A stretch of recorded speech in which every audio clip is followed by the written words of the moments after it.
Hello प्यारे बच्चों, Hindi medium के नंबर 1 चैनल शुभम क्लासेस पर आप सभी का मैं स्वागत करता हूं। मैं सुधीर सर, आप सभी को 2021 बोर्ड परीक्षा देना है और शुभम क्लासेस द्वारा ज़बरदस्त तैयारी करवाई जा रही है। इस समय जो बच्चे अभी देख रहे हैं वीडियो, इस बात को समझ रहे हैं कि किस तरह से हम लोग हर हफ्ते हर महीने प्लान को आप बना रहे हैं आपके बेहतर रिजल्ट के लिए। तो इसी प्लान में एक और प्लान है कि जितना भी हमने मैथमेटिक्स में पढ़ाया हुआ है पूरा चैप्टर का फार्मूला हम एक बार डिस्कस कर देते हैं। इससे ये फायदा होता है कि अगर पूरा चैप्टर आपका पूरा तैयार है लेकिन अगर फार्मूला भूल गया तो कुछ भी नहीं कर सकते हैं। लेकिन अगर आपको फार्मूला तैयार है तो आप किसी भी चैप्टर का कोई क्वेश्चन आता है तो आप कर ले जाते हैं। तो अच्छी बात यह है, तो टोटल आपको 10 चैप्टर पढ़ने हैं, ठीक है। 10 चैप्टर के फार्मूले को हम डिस्कस करेंगे बारी बारी से। हो सकता है 5 चैप्टर आज करें, 5 चैप्टर का कल करें, लेकिन फार्मूले में क्या क्या इंपॉर्टेंट है, क्या क्या चीज़ ध्यान रखना है, और सारे जो फार्मूले के PDF है वो शुभम क्लासेस एप्लीकेशन में टॉप 100 बैच में डाल दिए गए हैं। आप बहुत आराम से बहुत आराम से आप देख सकते हैं, कोई बहुत बड़ा इशू नहीं है। एक बार हम ऑडियो वीडियो देख लेते हैं सही आ रहा है कि नहीं। चलिए, सब कुछ सही है। आइए, सबसे पहला जो हालांकि पहला चैप्टर है वास्तविक संख्याएं, रियल नंबर। इसमें फार्मूले कम है लेकिन थियरम है, प्रमेय है। उस प्रमेय को हम बारी बारी से समझेंगे और उस प्रमेय का यूज कहाँ पे है सवालों में, ये हम देखेंगे। आप अगर अभी नए हैं चैनल पर सब्सक्राइब करके बेल आइकन को दबा लीजिएगा। वीडियो को लाइक करना ना भूलें। सभी लोग अभी लाइक कर दें, सभी लोग फटाफट लाइक करें, उसके बाद हम आगे बढ़ते हैं। देखिए, यूक्लिड विभाजन प्रमेय यानी कि यूक्लिड डिवीजन एल्गोरिथम क्या है, इसमें कह रहा है कि अगर दो धनात्मक पूर्णांक, दो पॉजिटिव इंटीजर, ठीक है, मान लीजिए A और B हमको दिया है। जैसे स्टेटमेंट समझना है और स्टेटमेंट को कैसे क्वेश्चन, मान लीजिए हमको एक दिया है 2 और मान लीजिए 7, दोनों धनात्मक पूर्णांक है। इसको A समझिए, इसको B। तो कह रहा है कि जब भी दो धनात्मक पूर्णांक आपको दिए गए हों तो स्टेटमेंट देखिएगा, ऐसी दो धनात्मक पूर्णांक A और B दिए रहने पर ऐसी अद्वितीय का मतलब होता है यूनिक पूर्ण संख्याएं Q और R विद्यमान होंगी जैसे कि A = BQ + R। इस पूरे स्टेटमेंट का मतलब क्या है हम बता देते हैं। हो सकता है स्टेटमेंट का मतलब आपको ना समझना है, लेकिन हम जब चीज़ों को समझाएंगे तो समझ आ जाएगा। कह रहा है कि जब भी आपको दो धनात्मक पूर्णांक A और B दिए हों तो आप हमेशा दो पूर्णांक Q और R इस तरह से पाएंगे कि A = हमारा क्या हो जाएगा, BQ + R, ठीक है। ये चीज़ हमेशा ऐसा संभव हो पाएगा। Q क्या होगा, R क्या होता है, R हमेशा जो है 0, एक मिनट, मिनिमम कितना हो सकता है 0 या 0 से, और छोटा होगा B से। इसका मतलब क्या है इस पूरी चीज़ का, हमारा कंक्लूजन देखिएगा क्या है। मान लीजिए 2 और 7 हमारे दो पूर्णांक हैं। फार्मूला रिवीजन कराने का मतलब है सिर्फ हम थ्योरम को यूज़ कर दें, जब उसको क्वेश्चन पे बताएंगे तो ज़्यादा क्लियर होगा। जैसे मान लीजिए 2 और 7 हमारे दो धनात्मक पूर्णांक है, कोई दिक्कत है तो आप जब हमेशा 7 को 2 से भाग देंगे तो 2 तिहाई 6 और हमारा ये हो जाएगा। तो ये हमारा Q का काम करेगा और ये हमारा R होगा। अब भैया ये हमारा A होगा, यही हमारा क्या होगा, B होगा। ये जो संख्या B है जो भाग देते हैं, तो हम भाग देते हैं तो हमेशा भाग तब तक जाती है जब तक यहाँ की संख्या जो है ये बड़ी हो, रिमाइंडर। जब यहाँ पे शेषफल इस संख्या से छोटा हो जाता है तो भैया वहाँ भाग देना क्या हो जाता है, बंद हो जाता है। अब देखिए A = BQ + R। देखिए A क्या है भाई, 7 है, BQ क्या है, B हमारा क्या है 2, Q कितना है 3 + 1। देखिए तो ये हमारा लेफ्ट हैंड साइड 7 = 7 हमारा हो गया। या हम कह सकते हैं कि भाज्य बराबर भाजक गुणे भागफल प्लस शेषफल, ठीक है। तो इनडायरेक्ट रूप से वही चीज़ है, क्या है भैया, भाज्य बराबर जो होता है भाजक, ठीक है, भाजक गुणते भागफल, ठीक है, भागफल प्लस शेषफल।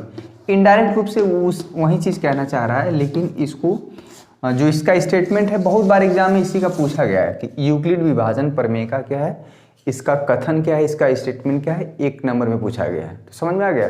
तो जब भी दो धनात्मक पूर्णांक आपको दिए गए हों तो आप हमेशा और ये जो Q और R होंगे यूनिक नंबर होंगे। अद्वितीय होने का मतलब है कि अगर यहाँ पे हम 7 को 2 से भाग देते हैं तो आपका क्वोशिएंट जो भागफल 3 आता है और रिमाइंडर यानी कि शेषफल 1 आता है, तो हर एक बच्चे का भागफल 3 और शेषफल 1 आएगा। ये यूनिक नंबर होता है। समझ में आ गया? अगर 7 को कोई बच्चा 2 से भाग देता है तो किसी का जो शेषफल है 4 नहीं आएगा, किसी का 5 नहीं आएगा। ये यूनिक होता है Q और R। पूरा स्टेटमेंट क्लियर हो गया? तो स्टेटमेंट आप रट लीजिएगा। वैसे PDF में हमने अपडेट करा दिया है टॉप 100 बैच में, सब कुछ या बुक में भी आपको दिया हुआ है।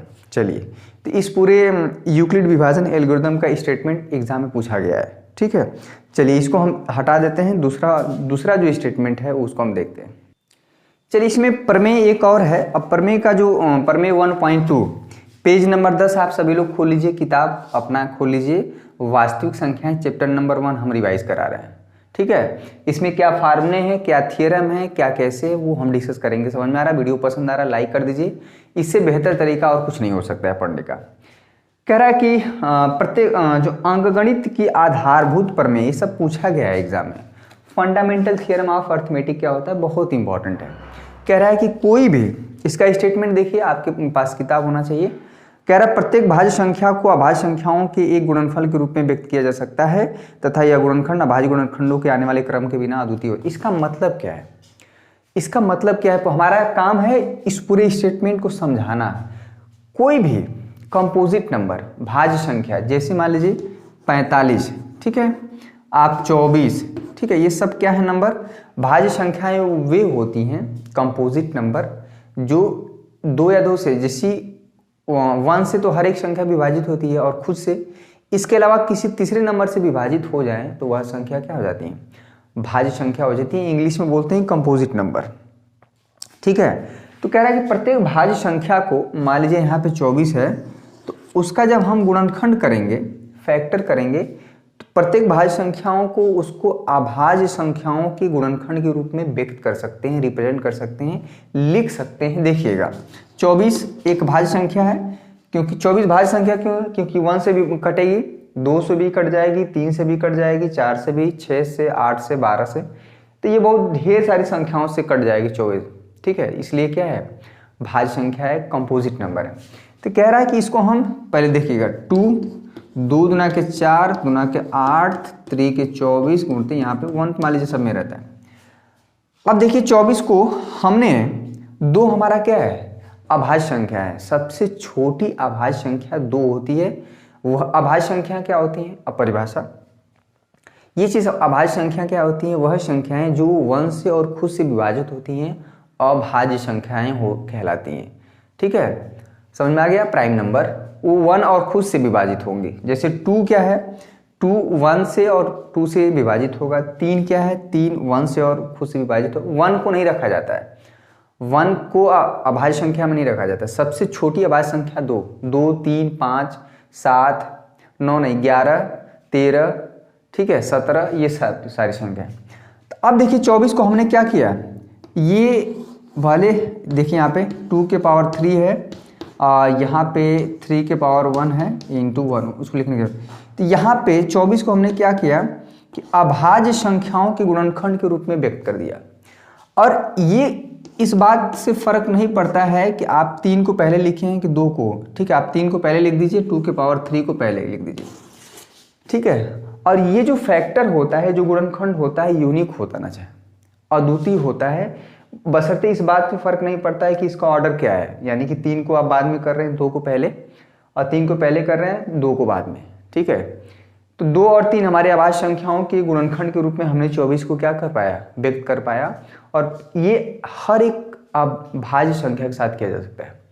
हर एक कंपोजिट नंबर को हम उसको अभाज्य संख्याओं के गुणनखंड के रूप में लिख सकते हैं। आप कोई भी अभाज्य संख्या बोलिए हमें, हम तुरंत लिख देंगे। जैसे मान लीजिए 42, ठीक है, 42 2 से विभाजित होगा, 21 से होगा, 6 से होगा, 7 से होगा, लेकिन हम इसको देखिए कैसे लिखेंगे। 2 तिहाई 6, 6 7 42। अब देखिए 42 को हमने 2 क्या है, अभाज्य संख्या है, प्राइम नंबर, 3 क्या है, अभाज्य संख्या, 7 क्या है, अभाज्य संख्या। तो किस तरह से 42 को हमने अभाज्य संख्याओं के गुणनखंड के रूप में लिख पाया। 42 हमारा क्या है, भाज्य संख्या है, कंपोजिट नंबर है, और ये हमारा क्या है, प्राइम नंबर के रूप में लिख पाए। और इस बात से फर्क नहीं पड़ता है कि इसका ऑर्डर क्या हो सकता है 3 को पहले कर दीजिए, 2 को बाद में कर दीजिए, 7 को, ठीक है, 7 को भी पहले कर सकते हैं, 2 को बीच में, 3 को, क्योंकि ये नंबर मल्टीप्लाई में है ना, मल्टीप्लाई में है तो फर्क नहीं पड़ता कि किसको कैसे है। लेकिन हाँ, 42 का गुणनखंड अद्वितीय होगा, यूनिक होगा। अगर 2, 3, 7 है तो 2, 3, 7 ही होंगे, चाहे दुनिया में कोई बच्चा करे 42 का गुणनखंड फैक्टर। समझ में आया? यही पूरे स्टेटमेंट का मतलब है कि प्रत्येक भाज्य संख्याओं को उसे अभाज्य गुणनखंड के रूप में व्यक्त किया जा सकता है, और वो गुणनखंड जो है हमारा अद्वितीय होगा, यूनिक होगा। इस बात से फर्क नहीं पड़ता है कि उसका क्रम किस ऑर्डर में आता है, मतलब वो किस क्रम में है, इस बात से कोई फर्क नहीं पड़ता है। चलिए, तो ये हमारा फंडामेंटल थ्योरम ऑफ अर्थमेटिक्स है। चलिए, अब अगला जो हमारा इसमें कॉन्सेप्ट है कि अगर 2 संख्याएं दी हुई हैं, ठीक है, 2 संख्याएं दी हुई हैं, उसका आप लघुत्तम समापवर्त और महत्तम समापवर्त निकालते हैं, एचसीएफ और एलसीएम। मान लीजिए 2 संख्याएं ए हैं और दूसरी संख्या क्या हमारी बी है, तो इन दोनों संख्याओं का जो गुणनफल होता है, यानी पहली संख्या गुणते दूसरी संख्या, तो HCF of A comma B into LCM of A comma B, ये चीज़ होता है, ठीक है। इसको भी फार्मूले की तरह लिया जाता है। बहुत बार होता है कि बोल देता है कि एक संख्या, मान लीजिए एक संख्या 17 है, ठीक है, पहली संख्या और ये दूसरी संख्या हमको नहीं दिया रहता, मान लीजिए x है। क्वेश्चन पूछा गया है, कई बार पूछा गया है, तो पहली संख्या मान लीजिए 17 है, उनका पहली और दूसरी संख्या का एचसीएफ मान लीजिए कुछ दिया है, एलसीएम भी दिया रहता है। पहली संख्या मान लीजिए 17 है, तो यहीं दूसरी संख्या पूछता है, तो दूसरी संख्या को x मान लेते हैं, यानी एचसीएफ दिया रहेगा, एलसीएम दिया रहेगा। ये 4 क्वांटिटी है यहाँ पे, चारों में से 3 दिया रहता है, चौथा पूछ सकता है। तो फार्मूला हमारा क्या है, पहली संख्या गुणते दूसरी संख्या, पहली दोनों संख्याओं का क्या है एचसीएफ, और दोनों संख्याओं का क्या है एलसीएम। समझ में आ गया? ये बतौर फार्मूला है, आपके 1 नंबर में आ सकता है सवाल। समझ में आया? ठीक है। और वैसे एचसीएफ होता क्या है, थोड़ा सा रिमाइंड करा देते हैं। जैसे मान लीजिए यहाँ पे 24 है और यहाँ पे मान लीजिए 15 है। एचसीएफ क्या होता है, हाईएस्ट कॉमन फैक्टर, जो दोनों, अगर हम इसको गुणनखंड विधि 2 तिहाई 6, 2 दूना के यहाँ पे 2 दूना के 4, 4 दूना के 8, 3 के 24, ठीक है। अगर इसको हम कर दें तो 2 से टूटेगा नहीं, 3 5 15। तो अगर एचसीएफ की बात करें, एचसीएफ मतलब 24 और 15 का, इसमें जो कॉमन होता है, ठीक है, ये 3 है, यहाँ पे 3 है, ये जो कॉमन नंबर है वही हमारा क्या जाता है एचसीएफ होता है, हाईएस्ट कॉमन फैक्टर। समझ आ गया? और एलसीएम क्या होता है, जो कॉमन होता है एक बार लिखते हैं, और जो कॉमन नहीं होता है उसको इनटू कर देते हैं, ठीक है, तो हमारा एलसीएम निकल आता है। ये सब सारी चीज़ें बहुत अच्छे से बताई गई। खास बात, कुछ क्वेश्चन यहाँ से भी पूछे गए हैं, रुकिए हम एक चीज़ और बता देते हैं, इसको मिटा दें। चलिए, यहाँ पे एक क्वेश्चन मान लीजिए, एक संख्या ए है, एक संख्या बी है, दोनों ही संख्याओं का हमें एचसीएफ निकालना। बहुत बार एग्जाम में पूछा गया इस तरह का सवाल, हमें एचसीएफ बताना, हाईएस्ट कॉमन फैक्टर। देखिए एचसीएफ होगा क्या, देखिएगा एचसीएफ क्या है, यहाँ पे 2 है, यहाँ पे 4 है, तो दोनों जगहों पे क्या कॉमन है, 2 है। और देखिए यहाँ पे x के पावर 3 है और यहाँ पे x के पावर 5 को लिख सकते हैं x³ इंटू x²। दोनों में जो कॉमन होगा, जो मिनिमम पावर होगा, यहाँ पे देखिए x³, ठीक है, और यहाँ पे y के पावर 4 है, y के पावर 7 है, तो दोनों में जो छोटा कॉमन होगा y के पावर 4, ठीक है। तो ये हमारा क्या हो जाता है, एचसीएफ हो जाता है। लेकिन ठीक एलसीएम इसी का उल्टा होता है, इन दोनों में जो बड़ा होता है वो लेते हैं 4, x के पावर 5 और x³ में सबसे बड़ा क्या है, x के पावर 5, क्लियर है, y के पावर 7 और y के पावर 4 में y के पावर 7, ये हमारा एलसीएम हो जाता है। समझ में आया? कोई दिक्कत? तो यहाँ से भी एक सवाल पूछा गया है कि एक संख्या a और b इस तरह से दे देगा, पूछेगा एचसीएफ बताइए और एलसीएम बताइए, एक नंबर हमको छोड़ना नहीं है। चलिए ठीक है। तो ये सारी चीज़ें हुई HCF और LCM से रिलेटेड। अपरिमेय संख्याओं का जो पुनः भ्रमण कहलाता है उसको देखिए। ये आपको एक स्टेटमेंट है, ये सब क्वेश्चन हमने कराया हुआ है। पहला वास्तविक संख्याएं, आप जाके प्लेलिस्ट में शुभम क्लासेस सर्च करके प्लेलिस्ट में आप जाइएगा या यूट्यूब पे सर्च कर लीजिएगा कैसे प्लेलिस्ट हम चेक करते हैं किसी भी वीडियो को देखने के लिए। एक ऑप्शन ही हो गया। दूसरा ऑप्शन क्या है कि शुभम क्लासेस ऐप इंस्टॉल कर लीजिए अपने प्ले स्टोर में जाके। अपने 50,000 से ज़्यादा ऑलरेडी बच्चे डाउनलोड कर चुके हैं शुभम क्लासेस, ठीक है, शुभम क्लासेस, उसमें देख लीजिएगा 50,000 से ज़्यादा, 50+ के डाउनलोड है ना, के का मतलब होता है 1000, 50,000 से ज़्यादा बच्चे डाउनलोड करके पढ़ाई कर रहे हैं। इंस्टॉल इसको करके उसमें क्या है, लॉगिन कर लीजिएगा। लॉगिन करने का जो तरीका है या तो मोबाइल नंबर है या ईमेल आईडी है, ठीक है, ईमेल आप मोबाइल नंबर से ही कर लीजिएगा, आसान पड़ेगा। एक OTP आएगा, उसको वेरीफाई कर दीजिएगा। उसके बाद अगर आप टॉप 100 बैच में जुड़ना चाह रहे हैं तो उसमें कुछ पेमेंट करना पड़ेगा। वहाँ पे नोट्स है, hand writing notes, important question practice है, सब कुछ मिलेगा। लेकिन अगर आप सिर्फ वीडियो देखना चाह रहे हैं तो सबसे नीचे आ जाइएगा। इस तरह से कॉलम बना हुआ है, एक 10th का है फ्री वीडियो और एक 12th का, ठीक है, 10th का फ्री वीडियो और 12th का फ्री वीडियो का सेक्शन है। तो आप 10th में हैं तो 10th पे क्लिक करिएगा। वहाँ पे आपको चैप्टर वाइज और वीडियो सीक्वेंस में रहेगा 1 2 3 4, तो वहाँ पे आप जाके आराम से पढ़ाई कर सकते हैं। क्लियर हुआ? चलिए कुछ स्टेटमेंट और है उसको सीख लेते हैं और कुछ प्रूफ में काम आता है, ठीक है। चलिए, आई होप चैप्टर 1 में फार्मूले बहुत कम है लेकिन हैं बड़े टेढ़े हैं, ठीक है। वीडियो पसंद आ रहा है मेरे प्यारे बच्चों, लाइक कर दीजिए। अगर आप ही रिस्पॉन्स नहीं करेंगे तो मेरा मनोबल डाउन हो जाएगा, ठीक है। एक प्रमेय 1.3 देखिए, 1.3, ठीक है। तो प्रमेय 1.3 इसका स्टेटमेंट हम बता दे रहे हैं, ठीक है, डिस्कस कर दे रहे हैं। पेज नंबर आपका 14 है, P14 आपके बुक का ही। कह रहा है कि मान लीजिए P एक अभाज्य संख्या है, तो P मान लीजिए P मतलब prime number, P for prime number. मान लीजिए कोई एग्जांपल के लिए 5 ले लेते हैं, ठीक है। यदि P a² को विभाजित करता है, मान लीजिए 5 जो है 5², ठीक है, एक एग्जांपल के लिए कह रहा है। अगर P एक प्राइम नंबर है, हमने एक एग्जांपल के लिए 5 ले लिया, 5 हमारा एक प्राइम नंबर है, तो कह रहा है अगर P a² को डिवाइड करता है, a की जगह हमने 5 ले लिया, 5², ठीक है। ये हमारा P है और a हमारा क्या है, a² है। तो विभाजित करता है तो P a को विभाजित करेगी जहां a हमारा क्या है, एक धनात्मक पूर्णांक है। ये हमेशा धनात्मक पूर्णांक होना है। देखिए तो बहुत आसान है। हमारा 5 जो है, अगर 5, ध्यान दीजिएगा, अगर 5 जो है हमारा 5² को विभाजित करता है, करेगा ही। 5² मतलब 25, 5 5 25 विभाजित कर रहा है। तो कह रहा है कि अगर हम इसको स्क्वायर हटा दें तो P जो है 5 को विभाजित करेगा, तो 5 से कम 5, ठीक है, विभाजित कर रहे हैं। यानी कि कोई भी प्राइम नंबर उसके स्क्वायर नंबर को विभाजित करेगा तो उसको स्क्वायर हटा देंगे तब भी उसको विभाजित करेगा। ये पूरे स्टेटमेंट का मतलब है। और ये बहुत बड़ा रॉकेट है नहीं, ठीक है, रॉकेट साइंस नहीं है, सब कुछ जानते हैं आप। चलिए, परमेय संख्याओं के बारे में कुछ थोड़ा सा डिस्कस कर लेते हैं और कैसे पता करेंगे कि ये परमेय संख्या का जो एक्सपेंशन है, प्रसार है, वो शांत होगा अशांत होगा। ये सारी चीज़ें आपको बहुत डिटेल में बहुत अच्छे से पढ़ाई गई हैं। जो बच्चे नए हैं जाके वीडियो सारी पुराने देखें, ठीक है। तो नया चीज़ और है और आखिरी है ये वास्तविक संख्याओं में एक आखिरी टॉपिक है ये परमेय संख्याओं का, ठीक है, बहुत इंपॉर्टेंट। यहाँ से सवाल हर बार जब हम आर्यभट्ट सीरीज करा रहे थे तो उसमें सवाल कितना बार पूछा गया था, आप देखे होंगे।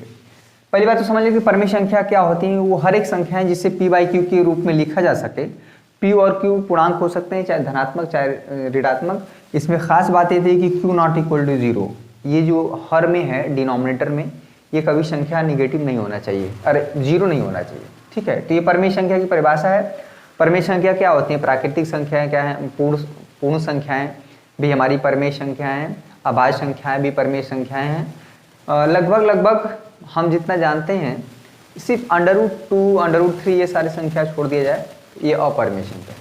देखिए अपर में जैसे क्या है, मान लीजिए 4 बाई, ध्यान दीजिएगा 4/5 को या 4/3 को हम जब भाग देते हैं तो 3 एकम 3, ठीक है, 1 बचेगा, फिर 3 त्रिक 9, फिर 3 त्रिक 9, इस तरह से भाग देते जाएंगे तो इस तरह से चलता जाएगा। ठीक है, तो ये एक केस ये हो गया। अगर या 4/5 है, अगर इसको भाग देंगे तो 5/40, 0.8। कोई भी परमेय संख्या होगी तो उसका जो दशमलव प्रसार है, यानी कि जब उसको एक्सपेंशन करेंगे तो या तो ये टर्मिनेट हो जाएगा यानी भाग जाके रुक जाएगा, या अगर टर्मिनेट नहीं होता है तो कुछ संख्या रिपीट करेंगे। ठीक है, 1.333 जो रिपीट कर रहा है तो इसको कैसे लिखते हैं, 1.3 पे बार लगा देते हैं। ठीक है, जिस पे बार लगा है इसका मतलब वह संख्या रिपीट कर रही है, दोहरा रही है बार बार। तो सबसे बड़ी बात क्या है कि कोई भी परमेय संख्या देख के आप कैसे पता करेंगे कि उसका दशमलव प्रसार शांत होगा, ठीक है, टर्मिनेटिंग एक्सपेंशन होगा, या दशमलव प्रसार अशांत होगा यानी कि नॉन टर्मिनेटिंग होगा बट रिपीटिंग होगा, मतलब दोहराएगा। यहाँ पे टर्मिनेट तो नहीं हो रहा है, नॉन टर्मिनेटिंग यानी 0.333 चलते जा रहा है, लेकिन क्या है, रिपीटिंग है। यहाँ पे 3 क्या कर रहा है, रिपीट कर रहा है। तो कैसे देख के पता करेंगे, हमेशा एग्जाम में पूछा गया है कि बिना प्रसार किए हुए बताइए कि यह परमेय संख्या का दशमलव प्रसार है, शांत होगा या अशांत आवर्ती होगा। आवर्ती मतलब होता है दोहराना। तो मेरे प्यारे बच्चों, Q यानी कि हर में जो संख्या है ये Q, अगर Q हमारा 2 के पावर m इंटू 5 के पावर n के टाइप का होगा, इसका दशमलव प्रसार क्या हो जाएगा, शांत होगा, टर्मिनेटिंग डेसिमल एक्सपेंशन होगा। ठीक है, क्लियर हुआ। अगर Q नॉट इक्वल टू 2 के पावर m इंटू 5 के पावर n टाइप का होगा, तो जब इसका दशमलव प्रसार करेंगे तो वो क्या होगा, अशांत होगा बट आवर्ती होगा। इस पे मैंने क्वेश्चन बहुत अच्छे से कराया हुआ है। जैसे अब ऐसे तो बात बनेगी नहीं, जैसे मान लीजिए 7/में क्या कर देते हैं, 125 कर देते हैं। ठीक है, 7/में 125, ये हमारी एक परमेय संख्या है, p/q के फॉर्म में। हमें पता करना है कि जब हम 7 को 125 से भाग देंगे तो ये क्या होगा, इसका भाग कट जाएगा, एक जगह जाके रुक जाएगा कि चलता जाएगा, रिपीट करता जाएगा। समझ में आ गया। तो क्या करेंगे, हमको भाग नहीं देना है, 125 को लिख सकते हैं क्या, 5 × 5 गुणते 5 गुणते 5, 5 5 25, 5 125। ठीक है, तो 7 में, अच्छा 2 तो नहीं दिख रहा है तो इसको लिख सकते हैं 2 के पावर 0, ये 5 के पावर 3, 2 के पावर 0 1 हम हर एक संख्या में मल्टीप्लाई होता है। ठीक है, इस तरह से हम देख रहे हैं कि जो हर में है उसको हम क्या कर पाए, 2 के पावर m इंटू 5 के पावर n टाइप का है। किसी भी परमेय संख्या का जो हर वाला पोर्शन है, अगर उसको हम 2 के पावर m इंटू 5 के पावर n टाइप का कर पाएँ तो उसका प्रसार शांत होगा, अगर नहीं हो पाएगा तो उसका प्रसार अशांत होगा। ये एग्जाम में बहुत बार पूछा गया है। तो आपके वास्तविक संख्याओं में, रियल नंबर में यही है। ठीक है, क्लियर हुआ पूरा चैप्टर नंबर 1। इसमें फार्मूला कम है, थियरम ज़्यादा है। तो चैप्टर नंबर 2 हमारा हट गया है। आइए चैप्टर नंबर 3 देखते हैं, 2 चर वाले रैखिक समीकरण युग्म में क्या पढ़ना है। चैप्टर नंबर 3 बहुत इंपॉर्टेंट सेशन है ये। चलिए चैप्टर नंबर 3, 2 चर वाले रैखिक समीकरण युग्म में क्या करना है, वो भी वैसे हम आपको रिवाइज करा रहे हैं, आप देखे होंगे। कल ही अभी 5 सबसे मोस्ट इंपॉर्टेंट क्वेश्चन हमने डिस्कस किए थे, उसमें अभी वर्ड प्रॉब्लम को डिस्कस करना है। ठीक है, देखिए 2 चर वाले रैखिक समीकरण युग्म में हमें क्या डिस्कस करना है कि जो 2 चर वाले रैखिक समीकरण युग्म होते कैसे हैं। मतलब x और y में 2 समीकरण होता है, उसी को सॉल्व करना होता है, और यहाँ पे a1 b1 c1 क्या कहलाते हैं, कोफिशिएंट होते हैं, गुणांक होते हैं। ठीक है, a2 b2 हमारे क्या है, x और y के गुणांक होते हैं। इसको सॉल्व करने का मतलब होता है कि x और y का मान निकालना जो कि समीकरण 1 को भी संतुष्ट करे और समीकरण नंबर 2 को। अगर कोई भी x y का मान समीकरण 1 को संतुष्ट करता है, 2 को नहीं करता है, तो वह x y का मान समीकरण 1 और 2 का हल नहीं कहा जाएगा। दोनों को एक साथ संतुष्ट करना चाहिए। क्लियर है। तो इसमें है क्या, तो ये तो होगी बात की बात, एक तरह से इंट्रोडक्शन हो गया। इसका पूरा वीडियो, पूरा एक्सरसाइज वाइज एक एक क्वेश्चन हमने सॉल्व किया हुआ है। जाके प्ले स्टोर से एप्लीकेशन इंस्टॉल कर लीजिए या प्ले लिस्ट में जाके देखिए। ठीक है, बहुत बढ़िया से डिटेल में पढ़ाया हुआ है। एक तरह से क्विक रिवीजन है ये कि पूरे चैप्टर में क्या क्या है। देखिए एक स्ट्रेट लाइन का अगर इसको हम ड्रॉ करेंगे, एक स्ट्रेट लाइन होता है, ये भी इसको ड्रॉ करेंगे तो एक स्ट्रेट लाइन होता है। तो इसमें 3 कंडीशन होती हैं। अच्छा एक चीज़ और हम बता दें, कभी भी 2 समीकरण दिया हो तो कभी इसका मतलब ये नहीं होता है कि एक्स वाई का मान हमेशा निकलेगा ही निकलेगा। कभी कभी नहीं निकलता है, कभी कभी बहुत ढेर सारे निकलते हैं और कभी कभी एक निकलता है।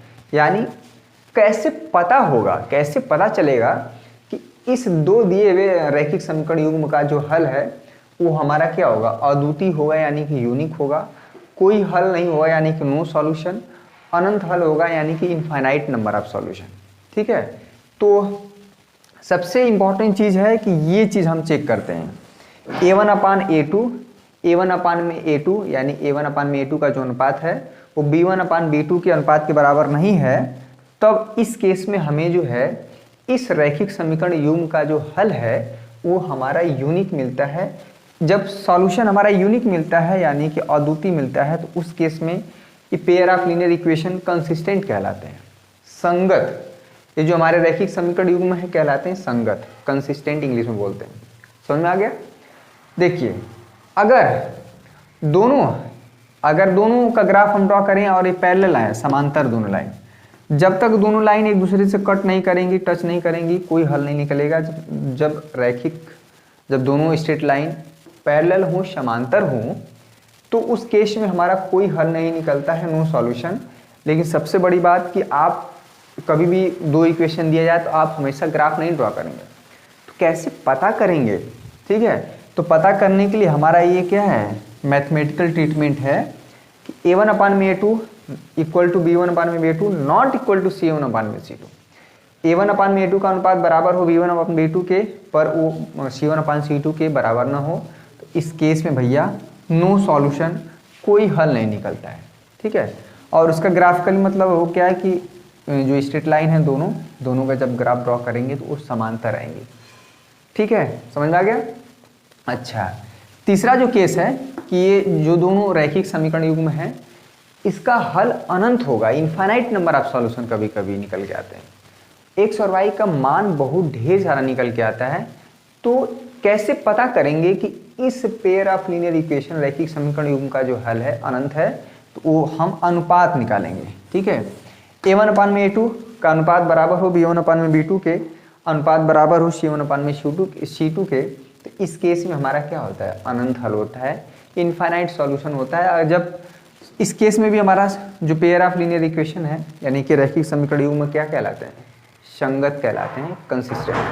तो संगत 2 केस में होता है, चाहे एक तो यूनिक सॉल्यूशन निकले चाहे अनंत सॉल्यूशन, इन दोनों ही केस में संगत होता है, कंसिस्टेंट होता है पेयर ऑफ लीनियर इक्वेशन।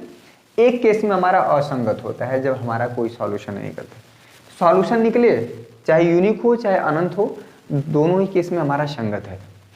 इस पूरे चैप्टर में यही चीज़ है, फार्मूले, बाकी तो वर्ड प्रॉब्लम है। और हमारा पेयर ऑफ लीनियर इक्वेशन को सॉल्व करने का जो 3 तरीका है वो हम डिस्कस ऑलरेडी कर चुके हैं, रिवीजन में चल रहा है। क्या है? पहला प्रतिस्थापन विधि, विलोपन विधि और वज्र गुणन विधि, क्रॉस मल्टीप्लिकेशन मेथड, जो कि हम बारी बारी से कल ही अभी डिस्कस किए थे। ठीक है, तो ये रहा हमारा चैप्टर नंबर 3। बाकी इसमें तो क्वेश्चन करने के लिए हमारे बहुत हैं, वर्ड प्रॉब्लम है, जो धारा वाला क्वेश्चन है, एज वाला क्वेश्चन है, और किसी हर और अंश में ये जोड़ देते हैं तो ऐसा बनता है। तो सारी क्वेश्चन हम लोग बारी बारी से डिस्कस किए हुए हैं और बहुत अच्छे से किए हुए हैं। आप सारा का सारा वीडियो प्लेलिस्ट में जाके देखिए, यूट्यूब पे सर्च कर लीजिए कैसे प्लेलिस्ट चेक किया जाता है। किसी भी यूट्यूबर का आपको देखना है कि प्लेलिस्ट कैसे चेक करते हैं, हाउ टू चेक प्लेलिस्ट, तो आप वैसे जाके आप शुभम क्लासेस पे सर्च कर सकते हैं। ठीक है, तो ये हो गया चैप्टर नंबर 3। चैप्टर नंबर 4 आते हैं द्विघात समीकरण। ठीक है, द्विघात समीकरण में कुछ फार्मूले हैं, उसको भी डिस्कस कर लिया जाए। चलिए चैप्टर नंबर 4 वैसे हमारा तीसरा चैप्टर है, द्विघात समीकरण। इसमें क्या क्या फार्मूला होता है, द्विघात समीकरण होता है क्या है, द्विघात समीकरण को हल करने के क्या क्या तरीके हैं, उसको हम बारी बारी से डिस्कस कर लेंगे एक क्वेश्चन के द्वारा। ठीक है, आपको पूरा दिमाग में क्लियर हो जाएगा। वीडियो पसंद आ रहा है बच्चे, सभी बच्चे लाइक कर दें जहाँ से जो देख रहा है। ठीक है, बहुत ज़रूरी है आपका प्रशंसा और हमारा प्रयास जब दोनों मिलके मिलेंगे तभी हमारा एक बेहतर प्रयास हमारा भी होगा और आपका भी होगा। ठीक है, तो आई होप कि आप लाइक कर दिए होंगे। लाइक जो कर दिए हैं उनका बहुत बहुत शुक्रिया, जो लाइक नहीं किए हैं उनका भी अब उनके बारे में क्या कहें, पता नहीं क्यों ऐसा कोई बहुत गलत चीज़ तो बता नहीं रहे हैं। चलिए, जो द्विघात समीकरण होता है कैसा होता है देखने में, बहुत ज़्यादा डिटेल में नहीं जाएंगे, लेकिन एक ओवरव्यू बन जाएगा हमारे दिमाग में इस चैप्टर में क्या क्या पढ़ना है। ठीक है, क्या क्या फार्मूला है। ax² plus bx plus c equal to 0 type का कोई भी समीकरण इस टाइप का हो हमारा क्या कहलाता है, द्विघात समीकरण। लेकिन खास बात एक होती है कि x² का गुणांक कभी भी 0 नहीं होना चाहिए, ये b और c 0 हो सकता है। यानी कि अगर हम बात करें तो 4x² plus 5x plus 9 equal to 0, ये हमारा क्या है, एक द्विघात समीकरण है। ठीक है, यहाँ पे मान लीजिए 4x², x वाला टर्म 0 कर देते हैं, यहाँ पे मान लीजिए कर देते हैं 9, ये भी हमारा एक द्विघात समीकरण है। ठीक है, भले x वाला टर्म ये कभी 0 नहीं होना चाहिए। अगर हम बात करें 4x² प्लस 5x, 9 को गायब कर दीजिए, ये भी हमारा द्विघात समीकरण। द्विघात समीकरण के लिए ज़रूरी है x² वाला टर्म होना है। ठीक है, x और कांस्टेंट गायब हो जाएगा, बहुत ज़्यादा दिक्कत नहीं होगा, द्विघात समीकरण का बिहेवियर बना रहेगा। तो द्विघात समीकरण होने के लिए x² वाला टर्म हमेशा होना चाहिए।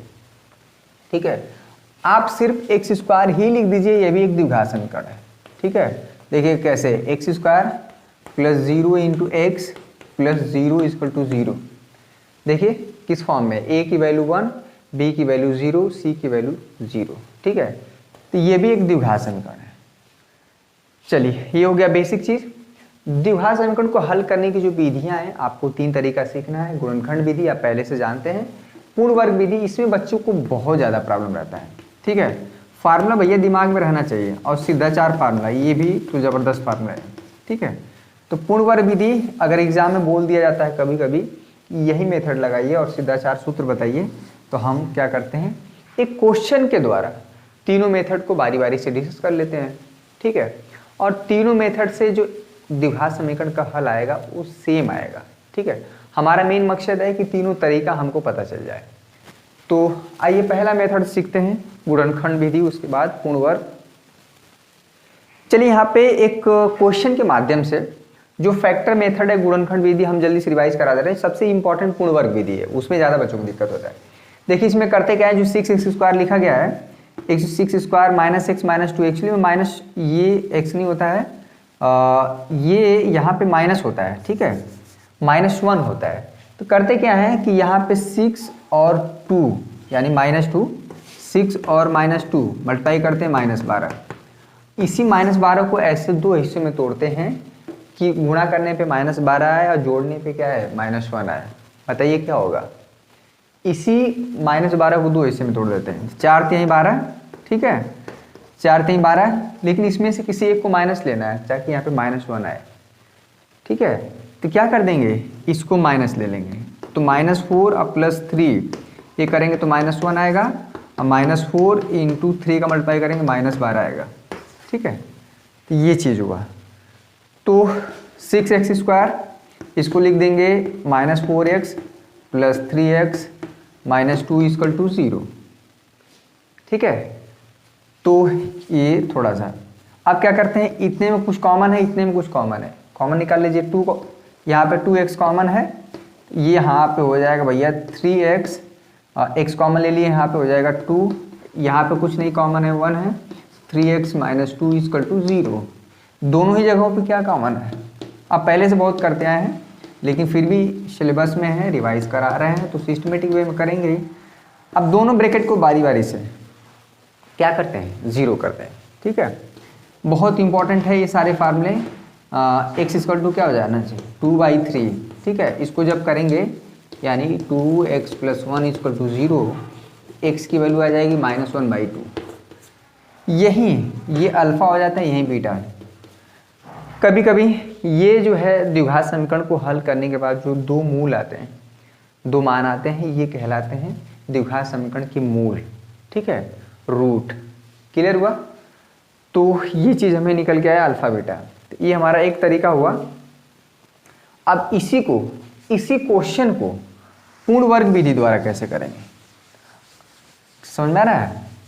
तो बहुत ज़रूरी है ये सारे फार्मूले। वीडियो बहुत ज़्यादा लंबा हो गया क्या, एक बार हम देख लेते हैं। 35 मिनट का है, कोई ख़ास ज़्यादा लंबा नहीं है, इतना तो पढ़ना ही पड़ेगा आपको। चाहते हैं कि पूरा रिवाइज हो जाए। चलिए देखिए, अब इसमें क्या करते हैं, इसको मिटा देते हैं। 6x², यहाँ पे लिख देते हैं पूर्ण वर्ग विधि। ठीक है, पूर्ण वर्ग विधि।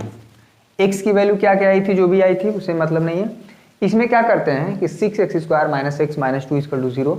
इसमें सबसे पहले जो स्टेप नंबर 1 होता है, ठीक है, स्टेप नंबर 1 क्या करते हैं सभी लोग बताइए, x² का गुणांक 1 बनाते हैं। x² का गुणांक क्या बनाते हैं, 1। तो 1 कैसे बनेगा, 6 से भाग देंगे। ठीक है, x² यहाँ पे हो जाएगा -1/6 - 2/6 = 0। ठीक है, अगला स्टेप हमारा क्या होता है कि x² 1/6, x का गुणांक का आधा, अगर 1/6 है तो 1/6 का आधा 1/12 हो जाएगा। उतना ही भैया हम जोड़ देते हैं। ठीक है, उसका आधा का स्क्वायर, ठीक है, जोड़ते हैं और उतना ही क्या कर देते हैं, घटा देते हैं। ठीक है, तो -2/6, तो ये जो -2/6 पहले से पड़ा हुआ है उसको रहने देंगे। ठीक है, इसमें कोई इश्यू नहीं है। तो अब जो है ये जो पोर्शन बनता है ना, अगर यहाँ पे माइनस है और a² + b² - 2ab, a - b का ये क्या बन जाता है, होल स्क्वायर। देखिएगा x - 1/12 का ये होल स्क्वायर बन जाता है। बाकी जो ये वाला टर्म है बराबर को उधर लेते जाइए। ठीक है, -2/6 है तो बराबर हो जाएगा +2/6 प्लस 1/12 का स्क्वायर 2/6। ठीक है, और ये हो जाएगा 1/44। क्लियर हुआ, 12 का स्क्वायर करेंगे 144 हो जाएगा। अब देखिए इसको, देखिए इसको मल्टीप्लाई कर दीजिए। 144 इधर हो जाएगा 288, इधर मल्टीप्लाई हो जाएगा 6, और इन दोनों का मल्टीप्लाई हो जाएगा 6 144। ठीक है, बहुत परेशान होने की जरूरत नहीं है। एक प्रोसेस जो है हमारा वो हम सोच रहे हैं कि उसको रिमाइंड हो जाए। ठीक है, सबसे पहला जो स्टेप होता है x² का गुणांक 1 बनाते हैं। दिमाग में बैठाइए, अगर पहले से 1 है तो कुछ मत करिए, स्टेप नंबर 2 में आ जाइए। स्टेप नंबर 2 हमेशा 99% बच्चों से गलत होता है। x का गुणांक का आधा, अगर 1/6 है तो उसका आधा 1/12 हो जाएगा, उसका स्क्वायर जोड़ते हैं और उतना ही क्या कर देते हैं, घटा देते हैं। -2/6 पहले से था, उसको यहीं पर रहने दिए। ठीक है, तो अब क्या हुआ भाई, अब किधर लिखें, इतना नोट करिए। फार्मूले हम बहुत ज़्यादा इम्पोर्टेंट दे रहे हैं। ठीक है, ये कभी गलत नहीं होना चाहिए। तो x - 1/12 ये जरूर टेढ़ा है, जो टेढ़ा है वही मेरा है। 288 और 6 को जोड़ देंगे कितना हो जाएगा, 294। 294, ये हो गया 6 गुणते 144। ठीक है, 6 से भाग देंगे, 6 चौको 24, 5, 6 9 54, 6 चौको 24, 6 9 54। ठीक है, ये हो गया x - 1/12 का स्क्वायर, ये हो गया भैया 49/144। सॉल्व करते जाइए। ठीक है, ये स्क्वायर हटेगा, स्क्वायर 1/12 स्क्वायर हटेगा तो यहाँ पे आ जाएगा +- अंडर रूट 49/144। 49 का वर्गमूल कितना हो जाएगा, +-7/144 का 12। जब प्लस साइन लेंगे, यहाँ पे एक बार प्लस साइन लेंगे। ठीक है, ये प्लस माइनस है, यहाँ पे बड़ा गड़बड़ हो गया भाई, +-। समझ में आ रहा है, ये थोड़ा सा टेढ़ा है लेकिन एग्जाम में पूछ देता है। अगर बोल दिया कि पूर्ण वर्ग विधि द्वारा सॉल्व करिए तो उसी से करना पड़ेगा, मजबूरी है आपकी। अच्छा, यहाँ पे -1/12, यहाँ पे प्लस लेंगे तो ये हो जाएगा 7/12। -1 उधर ले जाइए तो 7/12 प्लस 1/12। ठीक है, ये 12 यानी कि हर बराबर है तो ये 8/12 हो जाएगा। भाग दे देंगे, 4 दूना के 8, 4 3 12। एक वैल्यू x की आ गई 2/3, वैसे भी 2/3 आया था। ठीक है, अब क्या करेंगे, एक बार माइनस साइन लेंगे, यहाँ पे -7/12, x - 1/12 -7/12। ठीक है, इसको नोट डाउन करिए। ठीक है, इसको देख लीजिए। -7/12 तो -1 बटा में उधर ले जाइए, 1/12 हो जाएगा, -7/12 पहले से है। ये क्या होगा, हर बराबर है, तो 1 में से 7 घट जाएगा तो -6/12, ये आ जाएगा -1/2। यही तो आया था। x की वैल्यू 2/3 और x की वैल्यू -1/2। ठीक है, तो ये पहले भी आया था। x की वैल्यू क्या है भाई, 2/3 और x की वैल्यू क्या आई, -1/2। ये हो गया हमारा दूसरा तरीका, पूर्ण वर्ग विधि। इस पे प्रैक्टिस बहुत करना है, समझ में आ रहा है। तो आज हमको नहीं लग रहा पूरा फार्मूला एक बार रिवाइज हो जाएगा, लेकिन खैर चलिए कल दूसरे पार्ट में कर देंगे, कोई इशू नहीं है। सीख तो रहे हम, जो भी चीज़ सीखें अच्छे से सीखें, यही हमारा टारगेट होना चाहिए। फार्मूले बहुत ज़रूरी है क्लियर होना। चलिए अब जो है द्विघात समीकरण, जो M3 मेथड नंबर 3 है, क्या है, द्विघात फार्मूला, द्विघात सूत्र। ठीक है, तो क्या होता है भाई, जरा बताइए। ax² + bx + c = 0 होता है, तो जो x की वैल्यू होती है -b ± √b² - 4ac/2a। ठीक है, ये हमारा फार्मूला होता है। एक बार प्लस साइन लेते हैं तो एक वैल्यू निकल के आती है, एक बार जब माइनस साइन लेते हैं तो एक वैल्यू निकल के आती है। समझ में आ रहा है।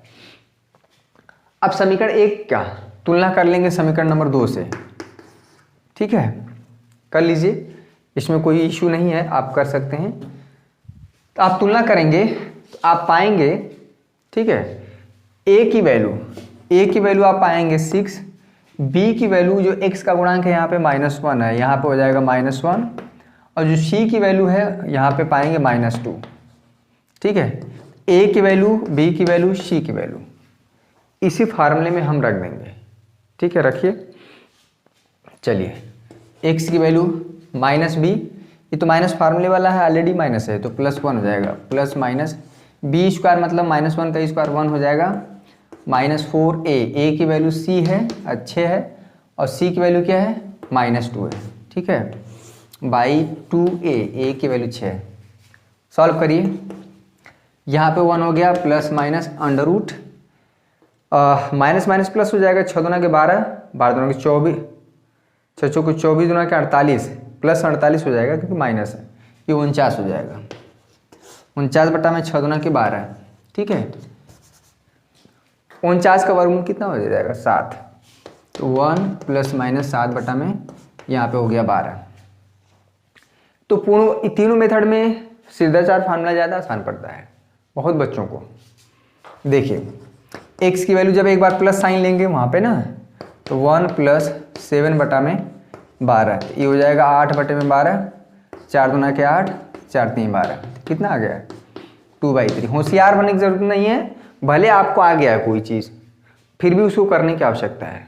ठीक है, माइनस साइन ले लीजिए उसी में, तो 1 - 7/12, एक में 7 घटा पाएंगे माइनस। ठीक है, ये क्या आ गया, -1/2। तो ये हमारे तीनों मेथड थे द्विघात समीकरण को हल करने का। इसमें एक छोटा सा और टॉपिक है, वो भी हम डिस्कस कर देंगे, मूलों की प्रकृति, नेचर ऑफ रूट। जब भी किसी द्विघात समीकरण के जो रूट होते हैं, 2 होते हैं मैक्सिमम, ठीक है, तो वो कब अलग अलग होंगे, कब समान होंगे, और कब मूल नहीं निकलते हैं, जिसको हम लोग विविधकर बोलते हैं, डिस्क्रिमिनेंट हमें बताता है, वो हम डिस्कस कर देते हैं, तो इस चैप्टर का काम खत्म हो जाएगा। देखिए यहाँ पे अगर कोई भी द्विघात समीकरण है, आखिरी टॉपिक है हमारा द्विघात समीकरण का। बाकी जो हमारा निर्देशांक ज्यामिति है वो छोटा सा फार्मूला है, उसमें 3-4 फार्मूले, ज़्यादा नहीं है। और इसके बाद जितने भी सारे चैप्टर हैं, त्रिभुज है, तो हम बारी बारी से, हो सकता है तीन भाग में वो चला जाए, क्योंकि फार्मूला एक बार रिवाइज होना चाहिए, तभी हम जब चैप्टर को रिवाइज करेंगे तब मजा आएगा। ठीक है, तो कोई भी बच्चा मिस ना करे इस सेशन को। अगर कोई भी द्विघात समीकरण x² plus bx plus c equal to 0 के मूल अमूमन क्या होता है, इसके मूल मान लीजिए अल्फा और बीटा है, ठीक है। तो अभी मैक्सिमम कितने मूल होंगे, 2 ही। अगर द्विघात समीकरण है तो मैक्सिमम 2 मूल, त्रिघात समीकरण है तो मैक्सिमम 3 मूल, चतुर्घात समीकरण है तो मैक्सिमम 4 मूल, ठीक है। तो हम इसमें इसके मूल कैसे होंगे, तो हम एक चीज निकालते हैं डी, जिसको बोलते हैं विविक्तकर, डिस्क्रिमिनेंट इंग्लिश में बोलते हैं b² माइनस 4ac, ठीक है। कोई भी द्विघात समीकरण कंपेयर करके ABC का मान रख करके b² माइनस 4ac निकालेंगे। केस नंबर 1 बनता है यदि b² माइनस 4ac का मान 0 से बड़ा हो, जैसे 2 आ जाए, 5 आ जाए, √2 आ जाएगा, धनात्मक होना चाहिए, तो उस केस में भैया हमारे मूल वास्तविक होते हैं, यानी कि रियल होते हैं और अलग अलग होते हैं, ठीक है। एक अल्फा होगा तो एक बीटा होगा, ठीक है। चलिए, यदि b² माइनस 4ac यानी विविक्तकर का मान यानी कि d का मान अगर 0 है, 0 है, उस केस में भी मूल वास्तविक होते हैं, लेकिन क्या होते हैं, समान होते हैं। ये जो अल्फा होगा, ये बीटा, ये दोनों ही मूल हमारे क्या होंगे, बराबर हो जाएंगे। तो ये एक तरह से चेक करने का तरीका है कि इसके जो मूल हैं कैसे होंगे। नेचर ऑफ रूट, मूलों की प्रकृति, आदमी का व्यवहार कैसा है, तो कुछ न कुछ ट्रीटमेंट तो करना पड़ेगा ना, वही चीज हो रहा है यहाँ पे। Case number b² minus 4ac अगर लेस देन 0 है, यानी कि ऋणात्मक संख्या, लेस देन 0 का मतलब -1, -2, -5 ऋणात्मक संख्या हो, डिस्क्रिमिनेंट का मान आपने हल किया, सॉल्व किया, और एक ऋणात्मक संख्या है, तो उस केस में हमारे मूल क्या होते हैं, काल्पनिक होते हैं, या रियल रूट यानी वास्तविक मूल नहीं निकल के आते हैं, उस केस में हमारे काल्पनिक मूल होते हैं। तो इसी तरह से आपके जो बाकी शेष चैप्टरों का हम क्या करेंगे, फार्मूले कराएंगे, जो कि एग्जामिनेशन पॉइंट ऑफ व्यू से बहुत इंपॉर्टेंट होगा, क्योंकि कोई भी चैप्टर आपको तभी बेहतर समझ में आएगा जब उस चैप्टर के फार्मूले क्लियर हों। आप एग्जाम में चले गए, बहुत आपने पीछे प्रैक्टिस बहुत किया, हर सवाल लगा पा रहे थे, लेकिन ऐन वक्त पे जहाँ पे ज़रूरत थी फार्मूले की, वहाँ पे आप भूल गए, तो सब किया कराया क्या हो जाएगा, बेकार हो जाएगा। इसलिए बार बार हम फार्मूले को, और फार्मूले का जो सीट है, जो हैंड राइटिंग नोट्स बना के चैप्टर वाइज फार्मूले पीडीएफ के फॉर्म में आपके एप्लीकेशन में दे दिए गए हैं, वहाँ से आप देख सकते हैं। एक शॉर्ट नोट्स, मतलब बहुत कम चीज़ें, बहुत बड़ी चीज़ को बहुत कम में लिखवाया गया है और लिखा गया है, ठीक है। तो इसके आगे हम डिस्कस करेंगे जो बाकी चैप्टर हैं उसके फार्मूले को, और बहुत बहुत ज़रूरी है, ठीक है। मैं बार बार बोल रहा हूँ, इस चीज़ को आप समझ रहे होंगे, किसी चैप्टर का फार्मूला तैयार होना बहुत ज़रूरी है। तो कल मिलते हैं मेरे प्यारे बच्चों। आज आई होप आपको ये सेशन पसंद आया होगा। पसंद आया वीडियो लाइक कर दीजिए, चैनल पर नए हैं तो चैनल को सब्सक्राइब करके बेल आइकन को दबा लीजिएगा। बेल आइकन को ज़रूर दबाना भूलिएगा मत, ताकि आपको वीडियो को नोटिफिकेशन मिलता रहे। कल मिलते हैं ज़बरदस्त वीडियो के साथ, तब तक के लिए आप सभी का बहुत बहुत शुक्रिया। जय हिंद, जय भारत।